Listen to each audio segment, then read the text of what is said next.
Assalamu alaikum warahmatullahi ta'ala wabarakatuh. Bon, abonam amana kuru damne. Illa trude abola sonu gono. Kana soverla akorobedi. Abola sona kana soverla akorobedi. Bon, ole somena damne shuna. Donc, on va préparer kuru dokana klala. Donc, abonnez-vous rapidement, massivement. Voilà. Donc, sans plus tarder, on va d'amener Sédou là. Sédou va se tourner. Mais comme Djinalo a été yansro, voilà, Djina te yansro, il y a un canal de boda. Donc maintenant, on va pour l'ordre de la saison.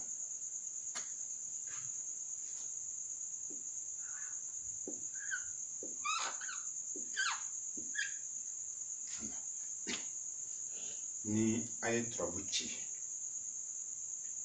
dien yoro mais me korom dilani ni korom a développer ka trabu yer chini ni ka trabuchi abe min fo inyana ni korom a développer ka alebo mais mena minu di darsu min di ni a darsu tola akona ibe trabuchi dien yoro ibe kuma ka wulibe la tesoso non jamais. La même une fois ça. C'est du quel ni à quel pays n'a à la cassole. N'a eu mon concerné. Parce que c'est la trabuchi. C'est la trabuchi et la mochiti. Mais trabu ben a point de faux. À tête avec air la cola. Trabu de l'organisme. Ma trabu d'aller complet. Sautant au rond. Ou tu sais qu'à ma coquelin quand tu sais qu'à non. Kafoko e ka da musokoka e ba bela jene la kuma musokoka ongalo e ka da gersega koka e ba bela jene la kuma gersega koka ongalo non c'est ça que fin be concerné actualité trabu be jikini ule ani lolo be kele o temana anyo fo darsu temana don nabete sa ni trabu chila seju kele anaka na kasota trabu yoro to wa mana n'a ye mɔgɔ min ko fɔ n'a ye fɛn min ko fɔ I ni garanti la fosi tɛ nin sɔrɔ don non ka seju ye ka ala kala ka so ni so den a b'a ka so a ma bɔ o don na n'a ye mɔgɔ min tigi yira fosi tɛ nin sɔrɔ don n'a ye e yɛrɛ tɔrɔ dala yira I bɛ se ka taa guerre mondiale la a don sɔgɔma 24 heures ka kɔ segin fosi tɛ k'i nin na voilà a tɛ sɔsɔ fana jamais non. To ale be ni garanti le aba jetemne ni ye seju ila to abula dumudo a dingelen pe alakali dore mana yoroshi aba jete aba koroshi kwa kuma do bena masala do bena do dangamo fo ere be joro ni yera kunye mais o ya sura ke averti ka ba ko no situation do bena na mo ko be se ka to ala mais ele na ye mi ira aba ko no ke setala. Donc, avec ce qu'on parle d'ok, parle s'investit ça. Il vient à y ni tu n'es sur l'eau. Ou bien, il y a pas de miri, ni yere, ma judo. Ni non. Ou bien, il va miri ni kelmasine. Et c'est ni kanike, atena toala. Ni asuraka, ou tigre ira. Bon, faut chita ni sur l'eau. N'a qu'on y fait qu'on ira. À quelle bougon, à quelle ni ma fait ou ni ma fait. Faut chiter ni sur l'eau. Voilà. À leçon bimboula, cacha leçon keme. Ni. Donc, voyez, à la cali, il y a à la cali.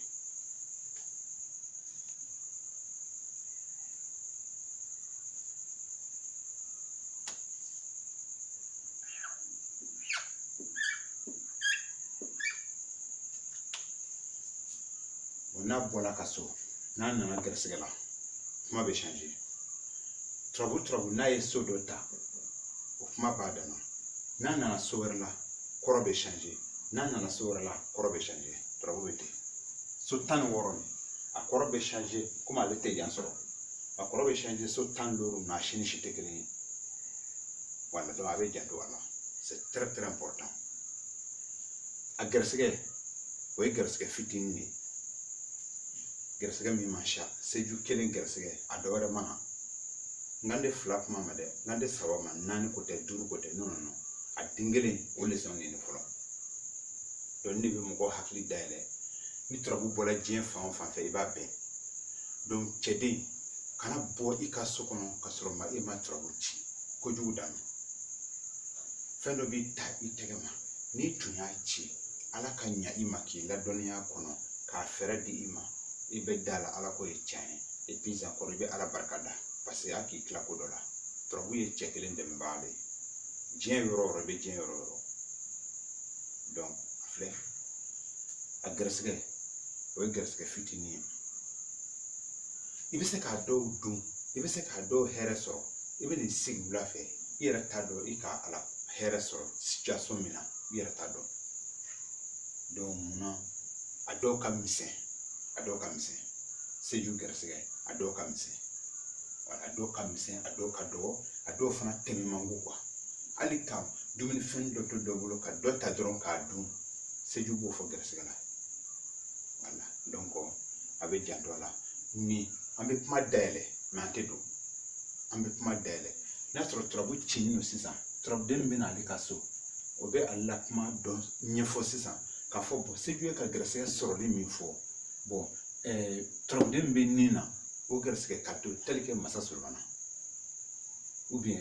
turabuden bɛɛ bɛ se ka na nin de ka seju to gɛrɛsɛgɛ la parce que turabuden dɔw k'a la so ta turabu n'a bougé la ɲɔgɔn na so ka ɲɔgɔn na so ta i b'a kuma don ɲɔgɔn na mɔgɔw de bɛ fɛ ka changer action bɛ changer mais turabu bɛ boli ko kelen min kun kan o lo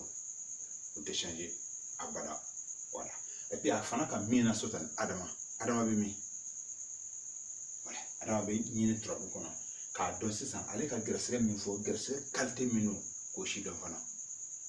olu bɛ na kɔfɛ leçon na an bɛ na parce que ni kelen banna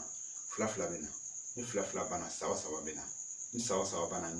naani ye mun ye turabuden naani bɛɛ kelen ye kelen ye donc an bɛ leçon ta ten dɔɔni a bɛ faamu voilà donc n'i y'a gɛrɛsɛgɛ o bɛ gɛrɛsɛgɛ fitinin yira min fanga man bon voilà.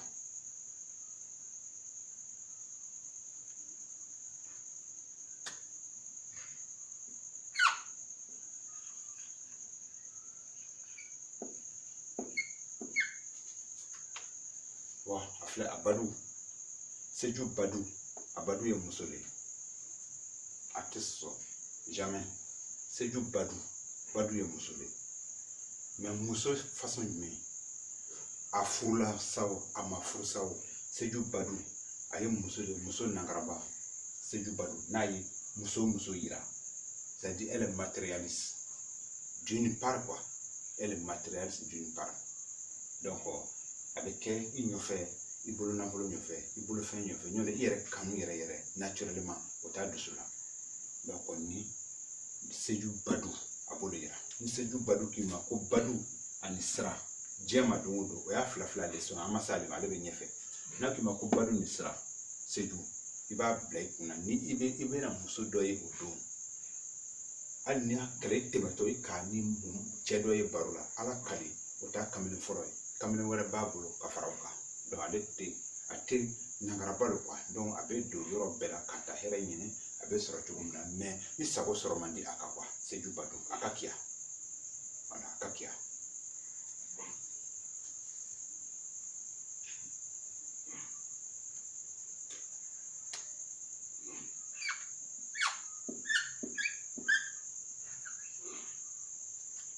bon seju faso o bɛ boli kuma caman na turabudala yɛrɛ kan turabudala a bɛ boli kuma caman na turabudala kan parce que so naani o turabudala yɛrɛ ta ye donc n'a dun nana sisan a comportement bɛ na sisan parce que so dɔw bɛ olu tɛ mɔgɔ ta ye so nin tɛ mɔgɔ la so ye nin tɛ mɔgɔ ta ye voilà donc so dama bɛ turabu kɔnɔ olu tɛ mɔgɔ ka so ye donc maintenant ale ni kɛnɛ o tɛ mɔgɔ ta ye leçon bɛ na na vous allez me donner la raison nin b'a k'a fɔ ko fasotigi yɛrɛ min ka turabu ci i la dakɛɲɛbaliya nin bɛ tali kɛ o la ɲɛ tɛ sɔrɔ i la ko ma nin bɛ tali kɛ o la voilà o mana na cogo o cogo i bɛ taa sɔrɔ i bɛ bɔ o nisɔndiya o mana na cogo o cogo i bɛ taa sɔrɔ i bɛ bɔ o nisɔndiya et puis ka nkalon tigɛ fana ka yɔrɔ dɔ dafa yɔrɔ dɔ tigɛ ka yɔrɔ dɔ tu kumaw kɔnɔ intérêt kosɔn pour des intérêts bon ale b'o yira position na voilà seju kelen faso voilà donc bɛ kuru teliya dɔɔni mɔgɔ pressé don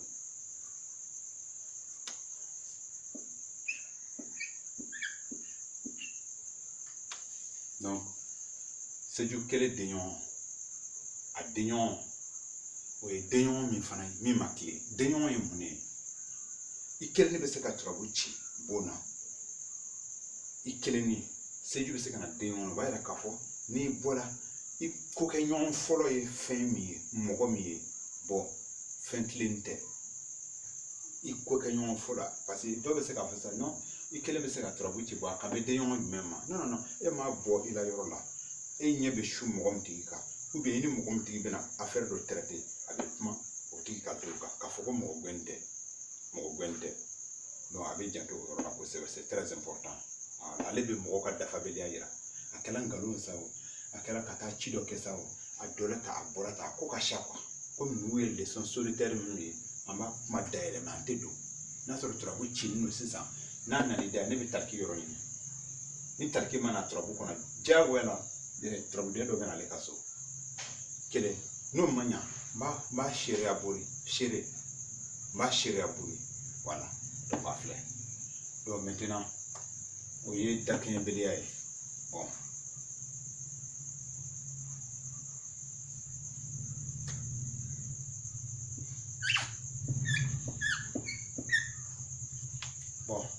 seju dimi o ye janfa dimi min ko tun b'a fɔ ɲɛna ko fɛn kuma ka ca a bɛ na dɔn yɔrɔ na quoi janfa dimi mais janfa kalite jumɛn an b'a kɔnte a tɛ se ka ban kɔnte la sala donc a bɛ kuma minnu fɔ bon olu ye kumaw ye an b'a datigɛ e b'a ye ko tɛ bara i la n'i nana turabu cili daminɛ i yɛrɛ ye ko tɛ bara i la donc nin seju kelen dimi a bɛ janfa dimi yɛrɛ janfa dimi dɔ bɛ don a tigi la jɔn tigi seju bɛ se ka yan ta inzan bɛ se ka na yan a filɛ ni seju ka yan ta inzan nana yan parce que inzan de bɛ mɔgɔ yira sisan victime ni seju ka yan ta inzan na yan c'est que i ni mɔgɔ min tigi sigilen don ou bien i ka lagɛli kɛ mɔgɔ min tigi hali n'a tigi bɛ fara bɛɛ la i ka lagɛli k'a ye i b'a fɔ a tigi ɲɛna ala kali don janfa dɔ dimi bɛna don i la mais nin position tɛ fagali ye peut être namara a bɛ boli namara kan parce que nin kuma caman digilen ka ko dɔ dimi don a la o b'a tɔɔrɔ k'a tɔɔrɔ f'a bɛ wuli k'a fɔ ka kuma siya donc o tɛ fagali ye ne yɛrɛ nin ka teli o fɛ kosɛbɛ ka mugu fiyɛ i la nin ka teli o fɛ voilà donc maintenant yɔrɔ nin na a bɛ dimi janfa dɔ dimi bɛ na don denɲɔgɔnw de la parce que a ka denɲɔgɔn yira n'a tun nana faso la o bɛ e yɛrɛ turabu dala yira n'a tun nana furu la o bɛ furumuso yira donc ainsi de suite a bɛ ten ni turabu bɔra ka so ka taa so min kɔnɔ a bɛ taa kuma min fɔ ye i bɛ sotigi yɔrɔ ɲini ni sotigi mana i bɛ taa ale yɛrɛ ka so kɔnɔ on appelle ça la explication relationnelle voilà donc c'est comme ça maintenant seju dimi voilà seju dimi o janfa dimi bɛ na don dɔ la parce que yɔrɔ na a ma mɔgɔ yira donc i b'a bila i kunkolo la seju dimi a b'a yira k'a fɔ janfa dɔ dimi bɛ na don dɔ la kelen hali n'i bɛ taa kungo yala la hali n'i bɛ taa dozoya la ni seju ka dimi ta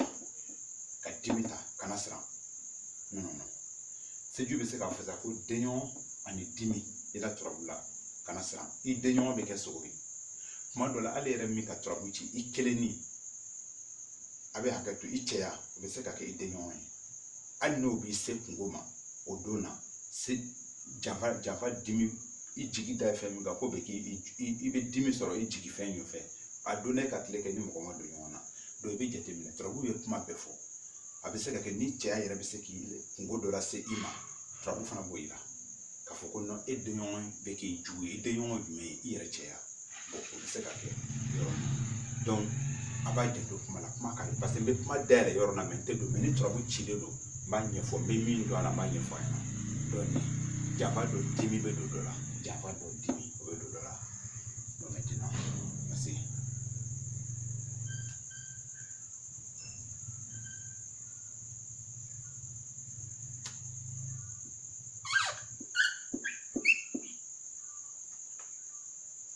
a furu filɛ furu bɛ kuma seju furu o bɛ kuma muso ka tilenninbeliya a bɛ kuma o kan mais a furula yen n'a bɛ furu la a bɛ muso furu ni yira mais a bɛ kuma muso ka tilenninbeliya a b'o yira hali n'a kɛra ka kuma dɔ fɔ i ɲɛna kuma tɔgɔ tɛ tiɲɛ ou bien ka namara kuma dɔw fɔ a bɛ ta ou bien k'a fɔ n taala yan fɛ mais ka sɔrɔ a ma taa un truc comme ça quoi ou bien e ka wari min di a wari tɔgɔ ma bɔ n yɛrɛ k'a dafa wala un truc comme ça ale b'o bolo a bɛ dafalebaliya yira quoi fɛn ma dafa can kan ma dafa voilà donc ale b'o yira donc maintenant muso janfatɔ a b'o yira.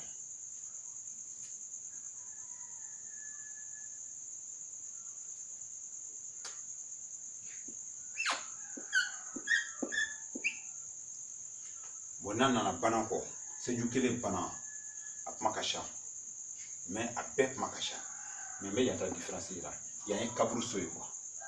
mangosi ka so o ye kaburu so ye i tɛ se ka turabu ci abada ni turabuden dɔ mana turabudenw ma so ninnu ta o tɛ se ka kɛ donc maintenant turabu kuma yɛlɛma yɔrɔ ka ca quoi n'a y'i ja an bɛ turabu ci k'a ban ka na kɛ kɛnɛ ka kɛnɛ ni nin fari ɲɔgɔn na non non n'a k'i ja i bɛ jigi ni nin fari ɲɔgɔn na n'o ye min di k'o sigi yan mais non non non o ye modification ye o siriw ni fɛnw ye hekima dɔw ye ni ala k'a d'i ma ka a n'a can ni ala y'a dafalen d'i ma o y'a banni ye parce que ala tɛ kɛɲɛ ko la donc o nasiraw olu b'a danna leçon bɛna se a ma kɔfɛ mais n tɛ fɛ ka leçon compliqué a bolo nin bɛ se ka saya dɔ yira a don danga ma parce que ni so taara kaburu kɔnɔ a bɛ se ka saya dɔ yira kelen ala b'a yira fana i la sama se la i ka sama min bila ka taa ci la i ka sama di mɔgɔ min tigi ma sama sera a seyɔrɔ la ni voilà sama sera a seyɔrɔ la seju bana a b'o yira kelen n'i bɛ kɛ taafɛn ye kɔ ka fana e yɛrɛ e min k'a ci ou bien k'a ci mɔgɔ min tigi ye n'ale tigi bɛ bɔ ka taa dugutaa la sisan donc ni kuma caman na i bɛ taa sɔrɔ a tigi bɛ taa don janfa ko dɔ sen na min b'a ɲɛ gan dɔɔni parce que e de bɛ bɔ ka taa sɛgɛrɛ yan ye kɔka yɔrɔ de ni yan nɔ o kuma b'a danna turabu yɔrɔ si ni yɔrɔ si tɛ kelen ye donc maintenant nin bɛ kɔka yɔrɔ yira a bɛ sama seli yira i ka sama min di sama tɔgɔ sela a bɛ nin dɔ ka saya yira kaburu kɔnɔ a fana n'i bɛ déplacer ka taa a bɛ koma yɛlɛma dɔ yira i ɲɛfɛ i t'a yɔrɔ la koma yɛlɛma dɔ donc i bɛ mun de kɛ sisan ni turabu kuma la i bɛ mun de kɛ a bɛ na ni kuma min ye n'a kuma da man di i la i b'a saraka donc an bɛna turabu dimi saraka a n'a jugu saraka a n'a gɛrɛsɛgɛ saraka an bɛna a bɛɛ di ka tila ka yiri fana di yiri dafalen an b'a di turabu filɛ i bɛ yiri turabudenw yɛrɛ 16 nin yiri principal 16 de b'a la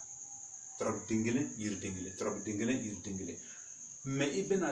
yiri wɛrɛw dɔn a la tuguni min ni principal tɛ kelen c'est ça donc k'a fɔ ko yiriden kelen fana o y'a yiri banni ye non non non turabuden kelen i bɛ se ka yiri 20 sɔrɔ turabuden kelen na a n'a yɛlɛma cogo voilà mais n bɛna min di n'a gwana cogo cogo ni kɔni y'o sɔrɔ o bɛ mago dilan voilà donc seju kelen bana n ka min fɔ ale de ye bon turabu fana la turabuden n'a ye yan ta kuma dɔ fɔ ka na yan ta o ye taali de ye o ye taali de ye mais ni turabuden kuma la ka na sira ta o nali de ye a bɛ janto o la turabuden bɛ taali yira nin bɛ nali yira fo k'o si dɔn par exemple seju a bɛ se k'i da yan ko denɲɔgɔn ni bana ou bien mariju denɲɔgɔn ni bana ou bien lasina denɲɔgɔn ni bana bon olu ye kɔ olu ye taali ye ka déplacer ka taa yɔrɔ wɛrɛ la o déplacement de ye mais ni a nana fɔ sisan ko denɲɔgɔn ni sira don donc o bɛ nali le yira hali n'a ma na e yɛrɛ fɛ yen mais a kɔni bɛ nali kɔni yira o tɛ taali yira dɛ e min ka turabu ci i la position a bɛ nali yira o fan de fɛ voilà soit a kana mɔgɔ da par exemple n'a fɔ ta ko denɲɔgɔn ani sira lasinɛ n'a fɔ ta ko denɲɔgɔn ni sira lasinɛ i bɛna lasinɛ ka so kɔnɔ a bɛ taa mɔgɔ min tigi fɛ yen o tigi bɛna lasinɛ ka so kɔnɔ voilà e yɛrɛ bɛ se ka turabu ci kuma dɔw la a bɛ yɔrɔ min ɲɛfɔ e ɲɛna a tɛ tɛmɛ e yɛrɛ ta ɲɛ min a b'o ɲɛfɔ mais a bɛ na ni kumaw ye ça c'est urgence de quoi turabu bɛ fɔlɔ urgence de la urgence n'a cila ne bɛ kɔn ka kɛ joona turabu bɛ kuma o de kan voilà bon i ka nin ye kelen leçon ye mais ni fila leçon na a bɛ se k'i da nin na k'i da gɛrɛsɛgɛ la ni ani gɛrɛsɛgɛ seju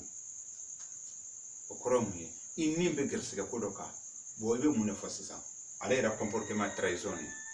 i ni bɛ gɛrɛsɛgɛ ko dɔ kan n'i ma saraka i t'a sɔrɔ n'i y'a sɔrɔ a bɛ kɛ tɔ k'a jɛ parce que u bɛ n'i janfa la a ɲɔfɛ ni gɛrɛsɛgɛ i ni bɛ gɛrɛsɛgɛ ko dɔ ka gɛrɛsɛgɛ telima dɔ parce que tasuma so den no mais ale yɛrɛ comportement b'a fɔ ko i y'a saraka sinon n'i ma kunna ja o b'i taraya la bon a bɛ ten bon nka badu ye muso ye n'a ko yasa ko ni badu don seju k'i da ni na k'i da badu la c'est que i ni muso dɔ bɛna don ɲɔgɔn na faut très être prudent oui donc c'est comme ça donc olu ye fila leçon ye ka kɛ tan la donc ale yɛrɛ comportement a comportement man ɲi seju yɛrɛ comportement voilà comportement man ɲi hali ni mɔgɔ y'a minɛ a ye masaya minɛ i ye turabu ci sisan mɔgɔ dɔ kan est-ce que ni yɛrɛ tigi n fan bɛ se ou bien n fan tɛ se ni seju nana ka n'i da yan a ko denɲɔgɔn ni masaya n'i ma saraka n kala ala la n'i taara a bɛ tasuma nɔrɔ i la ale tɛ bɔ ni foyi ɲɛ voilà donc c'est comme ça donc an bɛ leçon di nin cogo la voilà ni ye sengi sanfɛla sengi bana voilà an b'ale kɛ video kelen ye donc dugumala sengi ni an bɛna ale kɛ video kelen ye donc a ye dugawu kɛ ni ala ni kɛra sɔnna ma n b'a di kuru daminɛ ni n b'a di a ma prévu bɛɛ bɛ n bolo ka ye 300 ani kɔ don kibaru la o le fala ka ye 300 ani kɔ o le fala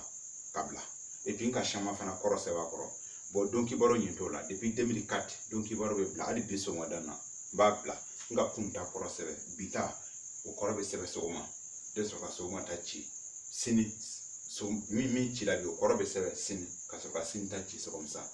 donc a bɛ commencer a ye don kibaru bila sisan voilà a ye don kibaru bila sisan parce que kɔrɔ faamu ni waati sera ni min ka kɛ ka dɔ dɔn n bɛ dɔ fara a kan ni yɛrɛ ma kɛ ka dɔ dɔn n b'a d'i ma a satiété n bɛ leçon di a satiété voilà k'a d'i ma ka wasa donc c'est ça voilà donc a ye a préparer joona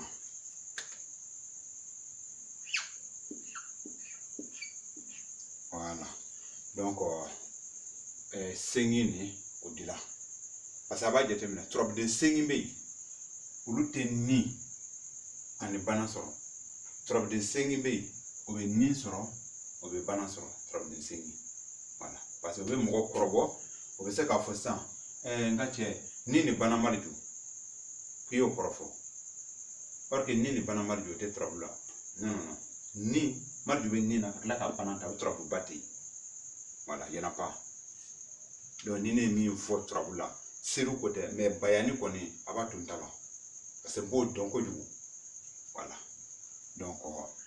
mariju ni n bɛna expérience kɛ a ɲɛna sinon a m'a faamu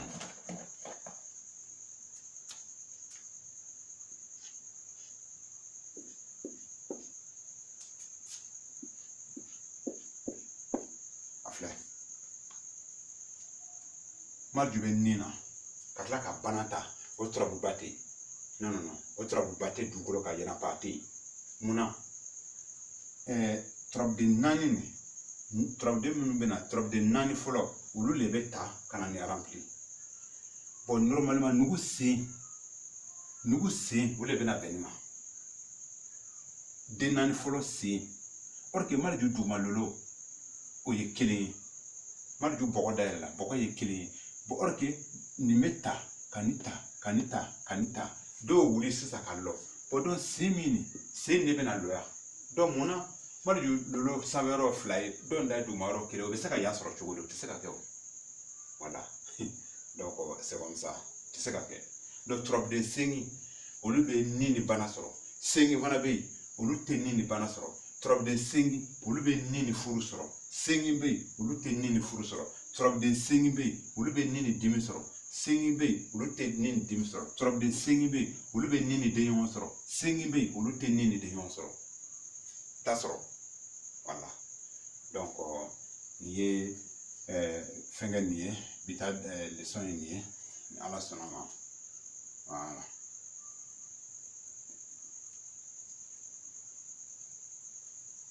donc voici la leçon d'aujourd'hui parce que an donna bayani la sisan bayani n ka spécialité le bayani ye jumɛn ye a dalen ko di o le bayani ye o ye n ka spécialité voilà